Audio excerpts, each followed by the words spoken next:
ஆலிநாள் sports நேயர்களுக்கு வணக்கம். நான் உங்க தமிழ். என் கூட ஹரியண்ணா இருக்காங்க. இந்தியா வந்து அவங்களோட T20 ஸ்குவாட வந்து ரிலீஸ் பண்ணியிருக்காங்க. அந்த ஸ்குவாட பத்தி தான் இப்ப நம்ம டிஸ்கஸ் பண்ண போறோம். ஃபர்ஸ்ட் நான் ஸ்குவாட படிச்சிடுறேன். அதுக்கப்புறம் இந்த டிஸ்கஸ்குள்ள போலாம். கேப்டன் சூரியகுமார் யாதவ், அப்புறம் அபிஷேக் சர்மா, திலக் வர்மா, ஹர்திக் பாண்டியா, சிவம் துபே, அக்ஷர் பட்டேல், இஷான் கிஷான், சஞ்சு சாம்சன், ஜஸ்பிரித் பும்ரா, வருண் சக்கரவர்த்தி, ஹர்ஷ்தீப் சிங், குல்தீப் யாதவ், ஹர்ஷித் ராணா, ரிங்கு சிங், வாஷிங்டன் சுந்தர். இதில் வந்து கில் வந்து இப்போ வந்து வெளியேறியிருக்காரு. கிட்டத்தட்ட இது பெரிய காலாக நான் பார்க்குறேன். ஸோ இது எந்த மாதிரி ஸ்குவாட் அப்படின்னு நீங்கள் நினைக்கிறீங்கண்ணா? இந்தியனுடைய செலக்டர்ஸ் பேசும்போது நம்ம பார்த்தோம். ஒரு பேலன்ஸ்டான ஸ்குவாட் நாங்கள் எதிர்பார்க்குறோம் அப்படின்னு சொல்லிட்டு இருந்தாங்க. உண்மையாக நம்ம சொல்லணும் அப்படின்னா, ஒரு நல்ல ஒரு பேலன்ஸ்டான ஒரு ஸ்குவாடை அவங்க வந்துட்டு சூஸ் பண்ணியிருக்காங்க அப்படின்னு தான் சொல்லணும். ஒரு வேர்ல்ட் கப்க்கு வந்துட்டு ஸ்குவாட் அனௌன்ஸ் பண்ணும்போதெல்லாம், எதனா ஒரு இடத்துல வந்துட்டு இது இப்படி பண்ணியிருக்கலாமோ அப்படின்ற மாதிரி தோணும் நம்மளுக்கு. பட் இந்த ஒரு பர்ட்டிகுலர் 2020 ஸ்குவாடை வந்துட்டு நான் பார்க்கும்போது எனக்கு ரொம்பவே ஹாப்பியாக இருந்துச்சு. மெயின் ரீசன் வந்து பார்த்தீங்கன்னா, ரிங்கு சிங் வந்துட்டு இதில அவங்க ஆட் பண்ணியிருந்தாங்க. எஸ். ஒரு பெர்ஃபெக்ட் ஒரு ஃபினிஷிங் ரோல் பண்ணக்கூடிய ஒரு பிளேயர். அவர் வந்துட்டு டீம்ல சேர்த்ததா இருக்கட்டும். கில் வந்து எனக்கு பிடிக்காத ஒரு பிளேயர் கிடையாது. எனக்கு ரொம்ப பிடிச்ச ஒரு பிளேயர் எனக்கு கில்.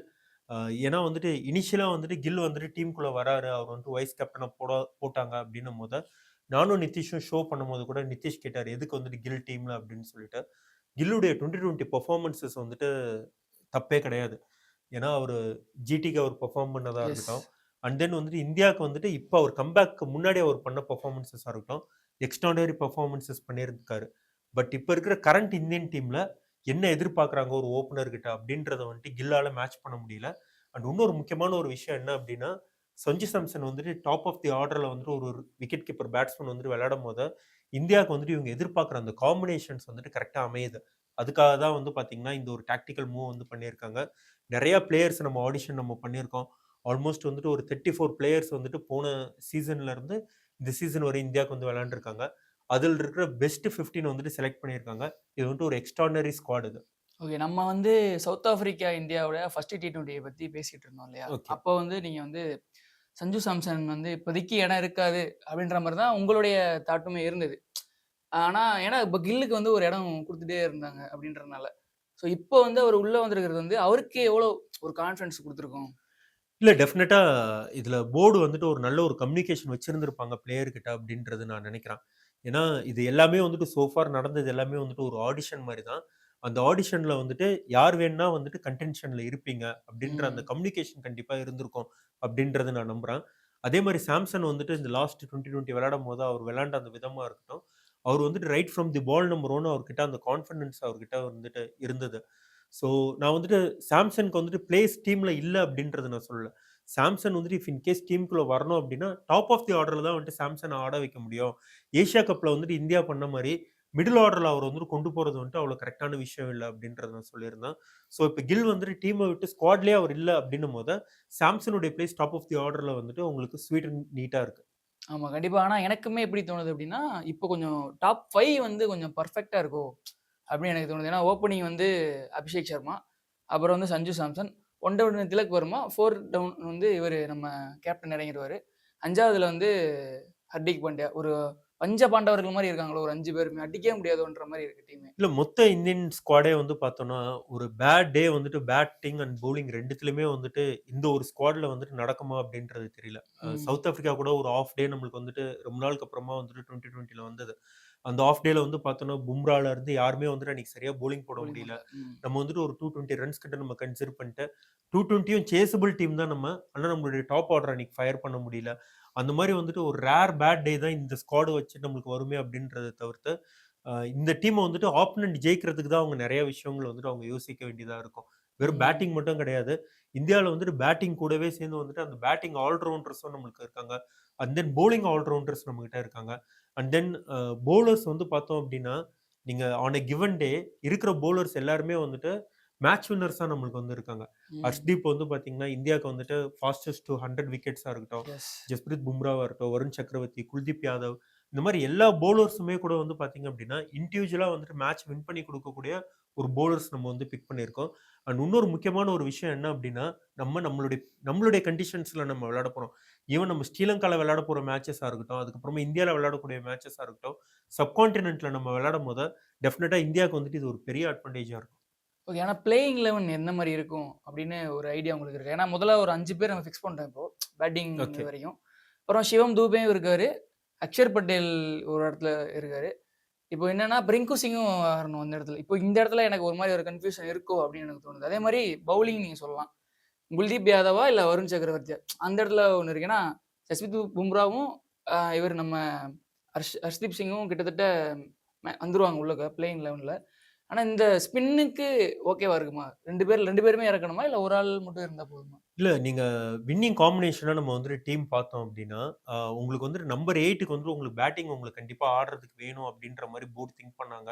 ம். மேனேஜ்மென்ட் திங்க் பண்ணாங்க அப்டின்னா, டெஃபினட்டா வந்துட்டு குல்தீப் யாதவ்க்கு வந்துட்டு அந்த ஸ்குவாட்ல வந்துட்டு உங்களுக்கு பிளேயிங் 11ல குடுக்க மாட்டாங்க. ம். அந்த இடத்துல எய்தர் வந்துட்டு வாஷிங்டன் சுந்தர் விளையாடுவாரு. அப்டி இல்லனா எக்ஸ்ட்ரா சீமரா வந்துட்டு அர்ஷித் ராணா வந்துட்டு விளையாடுவாரு உங்களுக்கு. இல்ல எங்களுக்கு வந்துட்டு டாப் 7 எங்களுக்கு போதும் பேட்டிங். எங்களுக்கு இந்த பேட்டிங்ல வந்துட்டு எங்களுக்கு நம்பிக்கை இருக்கு. 20 ஓவர்ஸ் ஆடுறதுக்கு எங்களுக்கு இவங்க போதும் அப்டின்ற மாரி மேனேஜ்மென்ட் திங்க் பண்ணிட்டாங்க அப்டின்னா, டெஃபினட்டா வந்துட்டு அ குல்தீப் யாதவ் அண்ட் தென் வந்துட்டு வருண் சக்கரவர்த்தி 2 பேருமே வந்துட்டு விளையாடுவாங்க. இவங்க 2 ஓகே. பேருமே வந்துட்டு கம்பைன்டா வந்து ஆல்மோஸ்ட் வந்துட்டு ஒரு 15, 20, 20ஸ் கிட்ட விளையாண்டுருக்காங்க. ம். குல்தீப் யாதவ் அண்ட் தென் வந்துட்டு வருண் சக்கரவர்த்தி 2 பேரும் சேர்ந்து. இந்த காம்பினேஷன் ஒண்ணா இருந்து இந்தியா வெறும் இதுவரை ஒரே ஒரு மேட்ச் தான் தோத்துருக்காங்க. ஓகே, அத ஓகே. வந்துட்டு டெஃபினட்டா வந்துட்டு நம்ம பார்க்கணும். ஏன்னா 2 பேருமே வந்துட்டு குல்தீப் யாதவ் என்னதான் வந்துட்டு ரிஸ்க் பண்ணாரு அப்டின்னாலும், அவரு கையில இருந்து பால வந்து பிக் பண்றதுக்கு எல்லா ஃபாரின் பிளேயர்ஸுமே வந்து கஷ்டப்படுறாங்க. மேபி சப்கான்டினென்ட் பிளேயர்ஸ் ஓரளவுக்கு பெட்டரா விளையாடலாம் அவர. பட் டெஃபினட்டா இவங்க 2 பேருமே வந்து விளையாண்டாங்க அப்டின்னா, இந்தியாவுடைய பேட்டிங்க்கு கண்டிப்பா ஆன் அ கிவன் டே எந்த பவுலிங் ஸ்குவாடுக்கு அகைன்ஸ்டாவும் இந்தியானால வந்துட்டு ஒரு 180 பிளஸ் அடிக்க முடியும். ம், ம். 180 பிளஸ் ரன்ஸ் உங்களுக்கு போர்ட்ல இருக்கும்போது, இந்த மாரி 2 ஸ்பின்னர்ஸ் உங்களுக்கு மிடில் ஆர்டர்ல போடும்போது, இவங்கள நீங்க யார வந்துட்டு நிறுத்தலாம், யார அடிக்கலான்னே உங்களால டிசைட் பண்ண முடியாது. ஸோ 2 பேருமே வந்துட்டு உங்களுக்கு மேட்ச் வின்னர். என்ன பொறுத்தவரைக்கும் இனிஷியலா நான் 2 பேரையுமே வந்து விளையாட வைக்கணும்னு தான் நான் திங்க் பண்ணுவேன். இப்போ பவுலிங்லேருந்து சீம் நம்ம பார்த்துக்கலாம். இப்போ எப்படின்னா பும்ராவும் இருக்காரு, ஹர்ஷ்தீப் சிங்கும் இருக்காரு. ஆனா எனக்கு என்னன்னா ஹர்ஷ்தீப் சிங் வந்து கொஞ்சம் மேட்ச்களா சரியா போடலையோ! அப்படின்னு எனக்கு ஒரு ஃபீல். ஏன்னா கொஞ்சம் ஒயிட் பால் அதிகமா போட்டுட்டு இருக்காரு. அவர கொஞ்சம் ஈஸியா டேக்கிள் பண்ணிடுறாங்களோ! இப்போ சவுத் ஆஃப்ரிக்கா சீரிஸ்ல கூட பார்த்தோம் இல்லையா? அவர் ஈஸியா இது பண்ணிடுறாங்க. ஆனா பும்ராவ வந்து அவங்க வந்து ஒரு டிஃபெண்ட் பண்ணி தான் விளையாண்டுட்டு இருக்காங்க. அந்த மாரி எனக்கு தோணுது. இல்ல டெஃபினட்டா கிடையாது. ஹர்ஷ்தீப் வந்துட்டு அந்த ஒரு மேட்ச் தான் எனக்கு தெரிஞ்சு சரியா விளையாடல. ஏன்னா, அதுக்கு அடுத்த மேட்ச்சா வந்துட்டு ஹர்ஷ்தீப்புடைய பெர்ஃபார்மன்ஸ் நீங்க பார்க்கலன்னு நீங்க நினைக்கிறேன். நான் கூட உங்கள தேடிட்டு இருக்கேன். எங்க ஸ்டுடியோக்கு வந்து, எங்கடா ஒரு மேட்ச் ஜெயிச்சுட்டு வந்துட்டு ஓவரா பண்ணிட்டு இருந்தாங்களே இந்த சவுத் ஆஃப்ரிக்கன் ஃபேன் எங்க அப்படின்னு நான் தேடிட்டு இருந்தேன். ஹர்ஷ்தீப் அதுக்கு அடுத்த மேட்ச்சும் ஒரு நல்ல பவுன்ஸ் பேக் வந்து குடுத்தாரு. இந்தியால வந்துட்டு ஆன் எ கிவன் டே உங்களுக்கு வந்துட்டு ஒரு பெர்ஃபெக்ட் 2020 சீம் பவுலர் அப்படின்னா, பும்ராக்கு மேலேயே வந்துட்டு அதிக விக்கெட்ஸ் வந்துட்டு எடுத்திருக்காரு ஹர்ஷ்தீப். அதனால ஹர்ஷ்தீப்ப வந்துட்டு நம்ம வந்துட்டு அந்த மாரி ஈஸியா வந்துட்டு ஒரு மேட்ச் அவர் சரியா பெர்ஃபார்ம் பண்ணல அப்டின்ட்டு நம்ம வந்துட்டு சொல்லிற முடியாது. டெஃபினட் சாய்ஸ் வந்து இந்தியாவுக்கு வந்துட்டு ஃபாஸ்ட் பவுலிங் பொறுத்தவரைக்கும் ஹர்ஷ்தீப்பும், ஜஸ்பிரித் பும்ராவும் உங்களுக்கு ஸ்ட்ரெய்ட்டாவே உங்களுடைய பிளேயிங் 11ல உங்களுக்கு இருப்பாங்க. அந்த 3 சீம் பவுலிங் ஆப்ஷன் உங்களுக்கு ஆல்ரெடி உங்களுக்கு ஹர்திக் பாண்டியா இருக்காரு. இருக்கிறதுனால, அதுக்கப்புறமா உங்களுக்கு இன்னொரு பேக்கப் ஆப்ஷனா வந்துட்டு உங்களுக்கு சிவம் துபேவும் வந்துட்டு உங்களுக்கு ஒரு சீம் பவுலிங் ஆப்ஷன் இருக்கிறதுனால, இங்க தான் வந்துட்டு உங்களுக்கு 3 சீமர் உங்களுக்கு தேவையா? ஒரு ஸ்பெஷலிஸ்ட் சீமர் தேவையா? அப்டின்றத நம்ம திங்க் பண்ண வேண்டியது இருக்கு. அந்த ஒரு குஷன் தான் வந்துட்டு இப்ப ஜிதேஷ் சர்மா வந்துட்டு நீங்க வந்து ஒரு ஃபினிஷர் ரோல உங்களுக்கு ஒரு விக்கெட் கீப்பர் பேட்ஸ்மேன் வந்துட்டு உங்களுக்கு இல்லாம, உங்களுக்கு வந்துட்டு ஒரு பவுலிங் ஆல்ரவுண்டரா உங்களுக்கு குடுக்கறதுக்கான பொட்டன்ஷியல் வந்துட்டு கில்லோட அந்த ஒரு பிளேஸ் வந்துட்டு நீங்க அனுப்பிச்சிட்டதுனால, உங்களுக்கு நெறைய ஆப்ஷன்ஸ் வந்துட்டு உங்களுக்கு நீங்க வொர்க் பண்ற மாரி உங்களுக்கு இருக்கு. இந்தியா டெஃபினட்டா வந்துட்டு ஒரு 6 ஃப்ரண்ட் லைன் பவுலர்ஸோட அண்ட் தென் வந்துட்டு 7 ஸ்பெஷலிஸ்ட் பேட்ஸ்மேனா இருக்கிற மாரி ஒரு ஆப்ஷன்லயே நம்ம வந்து போலாம். ம், ம். வியூவர்ஸ் பார்க்குறவங்க வந்துட்டு எப்படி நீ 7 பேட்ஸ்மேன் 6 பவுலர்ன்னு திங்க் பண்ணுவாங்க.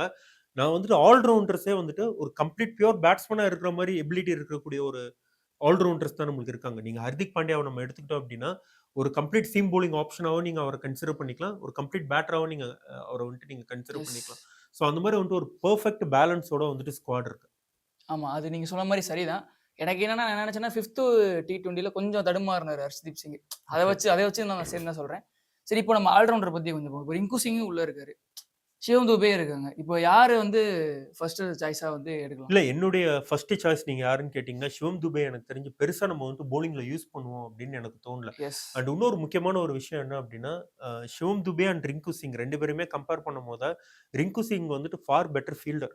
உங்களுக்கு கண்டிப்பா. ஃபீல்டிங்ல வந்து ம். ஒரு நல்ல ஒரு எக்ஸ்ட்ரார்டினரி கேட்ச் எடுத்து குடுக்குறதுக்கான எபிலிட்டியும், and at the same time வந்துட்டு ஒரு ஒரு குயிக் ரன் அவுட்டோ, அதுக்கப்புறமா ஃபீல்ட்ல வந்துட்டு ஒரு 5 ரன், 10 ரன் சேவ் பண்ணி குடுக்குற ஒரு எபிலிட்டி இருக்கக்கூடிய ஒரு பிளேயர் வந்துட்டு ரிங்கு சிங். ம். அண்ட் தென் வந்துட்டு பேட்டிங்லயும் வந்து பார்த்தோம் அப்படின்னா, அவர்னால வந்துட்டு ஒரு டிஃபென்சிவ் ரோலும் உங்களுக்கு ஆட முடியும். இப்போ ஃபார் எக்ஸாம்பிள் குயிக்கா வந்துட்டு ஒரு 3 விக்கெட் 4 விக்கெட் போயிருச்சு அப்படின்னா, இன்னிங்ஸ பில்ட் பண்ணி அவர்னால வந்து கண்டிப்பா கொண்டு போயிட்டு, ஒரு ஃபினிஷிங் ரோல அவர்னால வந்து பண்ண முடியும். ஆன் தி அதர் ஹேண்ட் சிவம் துபேனால பண்ண முடியாதுன்றத நான் சொல்லல. பட் 2 பேரையும் கம்பேர் பண்ணும்போது, என்னுடைய சாய்ஸ் வந்துட்டு ஃபர்ஸ்ட் சாய்ஸ் வந்துட்டு ரிங்கு சிங். பட் ஆனா பிளேயிங் 11ல வந்துட்டு என்ன பொறுத்தவரைக்கும் மேனேஜ்மெண்ட் வந்துட்டு சிவம் துபேய தான் ஃபர்ஸ்ட் சாய்ஸா வச்சிருப்பாங்க அப்படின்ற மாரி எனக்கு தோணுது. இப்போ நீங்க வந்து ரிங்கு சிங்கை பத்தி பேசுனீங்கன்னா, இப்போ எனக்கு என்ன இன்னொரு அதிர்ச்சின்னா, இஷான் கிஷன வந்து டீமுக்குள்ள கொண்டு வந்தது தான். ஏன்னா ஓகே. சஞ்சு சாம்சனுக்கு பேக்கப் கீப்பரா கொண்டு வர்றாங்க. இப்போ ஸ்மார்ட்ல வந்து அவர் வந்து அடி அடி துவம்சம் பண்ணிட்டாரு அடிச்சு. ஜார்க்கண்டுக்கு வந்து கப்பே வாங்கி குடுத்துட்டாரு. அது பார்த்த உடனே எனக்கு ரொம்ப மகிழ்ச்சியா இருந்தது. அவர் உள்ள எடுத்து போட்ட உடனே. உங்களுக்கு எப்படி இருக்கு சொல்லுங்கண்ணா? இல்ல டெஃபினட்டா நெறைய பிளேயர்ஸ் வந்துட்டு டொமஸ்டிக் ஃபார்மேட்ல வந்துட்டு அவங்க பண்ற பெர்ஃபார்மன்ஸஸ் வந்துட்டு ரிஃப்ளெக்ட் ஆக மாட்டுது அப்படின்ற மாரி சொல்லிட்டு ம். இருந்தாங்க. அதுக்கு ஒரு பிரைம் எக்ஸாம்பிள் வந்து இவரு இஷான் கிஷன். ஏன்னா ஐபிஎல் உடைய கன்சிடரேஷன் மட்டும் தான் வந்துட்டு இன்டர்நேஷனல் ஸ்குவாடுக்கு வந்துட்டு இருக்கு அப்படின்னு நெறைய கம்ப்ளைண்ட்ஸ் இருக்கும்போது, அ இது சையத் முஸ்தாக் அலில வந்துட்டு நல்லா பெர்ஃபார்ம் பண்ணாலும் இந்தியன் டீம் கூட வர முடியும் அப்படின்றதுக்கு வந்துட்டு ஒரு பிரைம் எக்ஸாம்பிளா வந்துட்டு இப்ப இஷான் கிஷன் இருந்திருக்காரு. இஷான் கிஷனுடைய குவாலிட்டி பத்தி நம்ம யாருமே சொல்லவே தேவையில்ல. ஏன்னா ஆல்ரெடி வந்துட்டு இன்டர்நேஷனல் கிரிக்கெட்ல ஒன் டேல வந்துட்டு ஒரு டபுள் செஞ்சுரி செஞ்சுரி அடிச்சிருக்காரு. அடிச்சிருக்காரு. இந்தியாவுக்கு நெறைய நல்ல பெர்ஃபார்மன்ஸஸ் வந்துட்டு அவருக்கு கிடைச்ச ஆப்பர்ச்சுனிட்டீஸ்ல அவர் வந்து குடுத்திருக்காரு. அண்ட் இன்னொரு முக்கியமான ஒரு விஷயம் என்ன அப்டின்னா, எல்லாருமே வந்துட்டு பேக்கப் கீப்பர் வந்துட்டு ஜிதேஷ் சர்மா வந்துட்டு எடுத்திருக்கலாம் அப்டின்ற மாரி பேசும்போது, இஷான் கிஷன் வந்துட்டு எதனால அவங்க வந்துட்டு பிக் பண்ணியிருக்காங்க அப்டின்னா, ஒரு அகைன் அந்த அஜித் அகர்கர் வந்துட்டு அந்த பேலன்ஸ் அப்டின்ற ஒரு விஷயத்த வந்துட்டு அடுத்தடுத்து அவரு ரொம்ப இன்சிஸ்ட் பண்ணாரு. அதுக்கு ஒரு மெயினான காரணம் என்ன அப்டின்னா, சஞ்சு சாம்சன் வந்து நீங்க ஓப்பனிங் ஆட வைக்க போறீங்கன்றத நீங்க முடிவு பண்ணிட்டீங்க. ம். இஃப் இன் கேஸ் வந்துட்டு சஞ்சு சாம்சன் வந்துட்டு இன்னைக்குனா ஒரு மேட்ச் வந்துட்டு அவர்னால முடியல.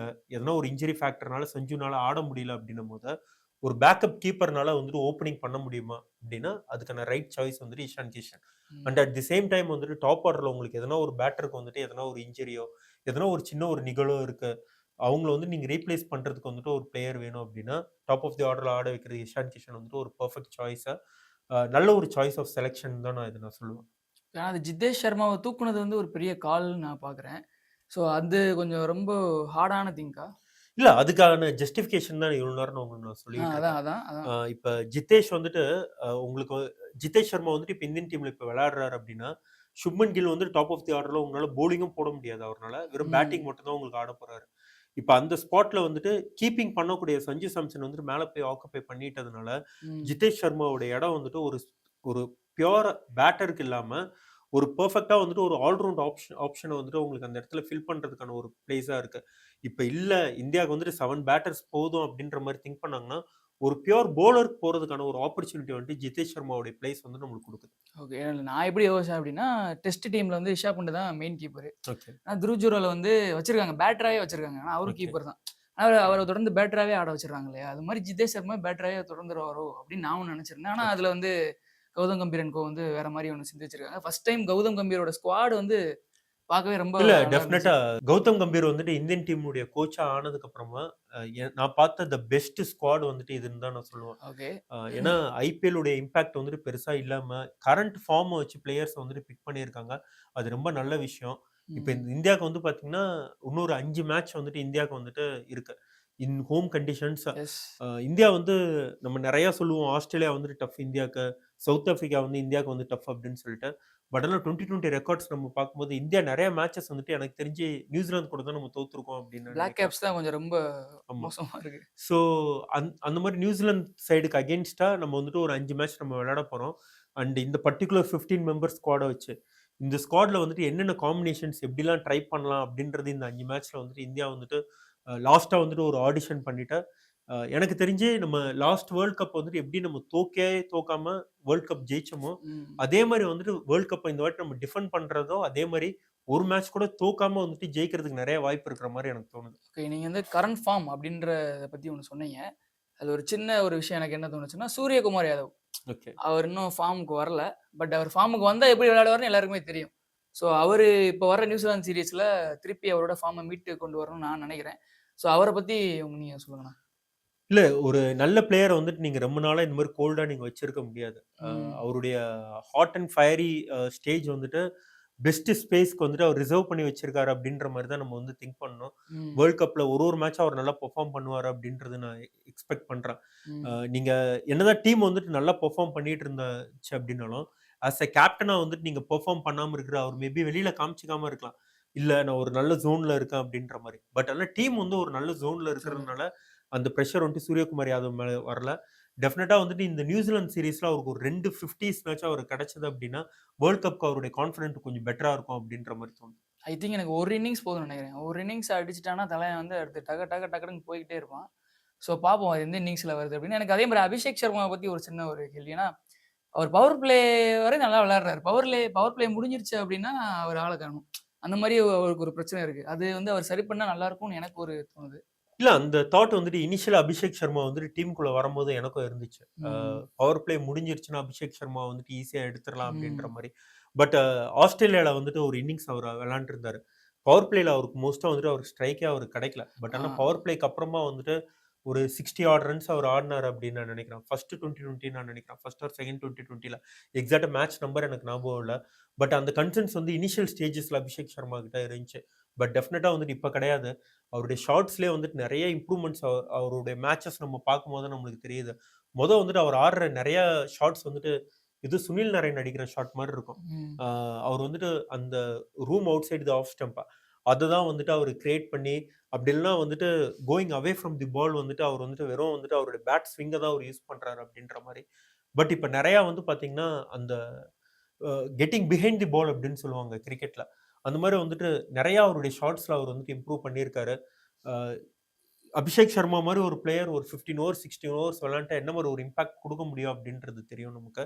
டெஃபினட்டா அபிஷேக் சர்மா அந்த மாரி நாக்ஸ் வந்துட்டு வேர்ல்ட் கப்ல விளையாடுவாருன்றது நம்பலாம்.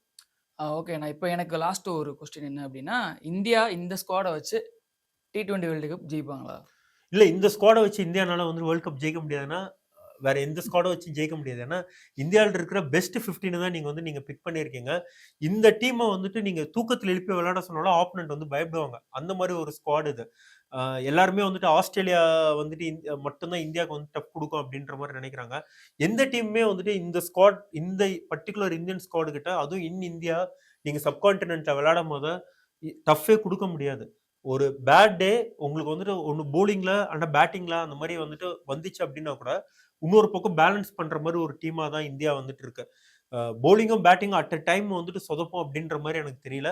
டெஃபினட்டா அது வந்துட்டு ஒரு ஒரு பெர்ஃபெக்ட் வின்னிங் காம்பினேஷன். ஓகே. ஆனா எந்த டீம் வந்து டஃப் குடுக்கலாம் நமக்கு அப்படின்னு உங்களுக்கு ஏதாவது ஐடியா இருக்கா? இல்ல இது 2020 ஃபார்மட் பொறுத்தவரைக்கும், இந்த ஒரு பர்ட்டிகுலர் டீம் தான் இன்னைக்கு வந்துட்டு டஃப் குடுப்பாங்க அப்டின்றது கிடையாது. கிடையாது. ஒரு பேட் டே வந்துட்டு கண்டிப்பா வந்து அமையலாம். ஈவன் ஆப்கானிஸ்தான் கூட வந்து பார்த்தீங்கன்னா, இந்தியாவ பீட் பண்றதுக்கான பொட்டன்ஷியல் இருக்கிற ஒரு டீம் தான். ஏன்னா, அந்த டீம்ல வந்துட்டு நெறைய நல்ல ஸ்பின்னர்ஸ் இருக்காங்க. நூர் அகமது இருக்காரு. உங்களுக்கு அதே மாரி ரஷீத் கான் இருக்காரு. அந்த மாரி உங்களுக்கு நெறைய ஸ்பின்னர்ஸ் உங்களுக்கு இருக்காங்க. அவங்களுக்கு வந்துட்டு ஒரு ஒரு பெஸ்ட் டே வந்துட்டு அமையறதுக்கு வந்து வாய்ப்பு இருக்கு. 2020 பொறுத்தவரைக்கும், உங்களுக்கு ஒரு 2 பிளேயர் வந்துட்டு அன்னைக்கு டேல வந்துட்டு கிளிக் ஆயிட்டாங்கன்னா, அந்த மேட்ச் வந்துட்டு அவங்களுக்கு ஃபேவரா ஆறதுக்கு வாய்ப்பு இருக்கு. பட் இந்த பர்ட்டிகுலர் இந்தியன் டீம்ல வந்துட்டு ஆ அந்த மாரி 2 பிளேயரா நம்ம பிக் பண்ணோம் அப்டின்னா கூட, பேட்டிங்ல வந்துட்டு ஒரு ஒரு பெரிய ஒரு படையே இருக்கு. அதே மாரி பவுலிங்லயும் வந்துட்டு உங்களுக்கு ஒரு பெரிய ஒரு ஸ்ட்ரென்த் இருக்கிறதுனால, இந்த பர்ட்டிகுலர் இந்தியன் டீம வந்துட்டு உங்களுக்கு வந்துட்டு சோக் பண்றது அப்டின்றது சாதாரண விஷயம் கிடையாது. ஆஸ்திரேலியா சப்போஸ் இந்தியாவ வந்துட்டு ஒரு மேட்ச் ஜெயிச்சாங்க, ஒரு சூப்பர் 8லயோ இதெல்லாம் ஜெயிச்சாங்க அப்டின்னா கூட, அது வந்துட்டு ஒரு சோக் அப்டின்னு தான் நான் சொல்லுவேனேன்றத தவிர, டெஃபினட்டா வந்துட்டு இந்தியா வந்துட்டு ஒரு பெர்ஃபெக்ட் வின்னிங் காம்பினேஷன்ல தான் போறாங்க. ஹரியானா வந்து கண்டிப்பா இந்தியா ஜெயிக்கும்னு சொல்றாரு. எனக்கும் அந்த நம்பிக்கை இருக்கு. பார்க்கலாம் இந்தியா வந்து எப்படி விளையாட போறாங்க அப்படின்னு. குரூப் ஏ ஸ்டேஜ்ல வந்து எனக்கு தெரிஞ்சு மேக்ஸிமம் ஈஸியா ஜெயிச்சுருவாங்கன்னு நெனைக்கிறேன். சூப்பர் 8 தான் கொஞ்சம் அவங்களுக்கு டஃப்பா இருக்கும்னு நெனைக்கிறேன். போக போக எந்த மாரியான விஷயங்கள் இந்தியா பண்ண போதுன்னு பார்ப்போம். தொடர்ந்து எங்களோட வீடியோக்களையும் நீங்க பாருங்க. உங்களுக்கு ஏதாவது கருத்துக்கள் இருந்தா கமெண்ட் பாக்ஸ்ல கமெண்ட் பண்ணுங்க.